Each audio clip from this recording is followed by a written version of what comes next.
Olha lá. Eu vou até tirar as bicicletas dali, para não ficar no meio do caminho. Acho que não vai atrapalhar, não. Mas olha o tamanho da área já cortada.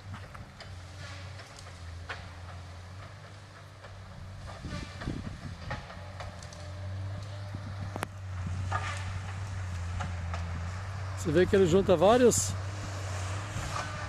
árvores que abraça.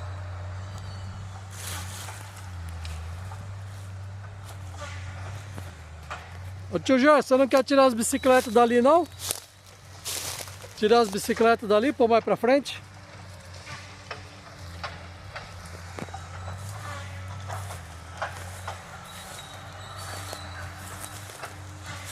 E aqui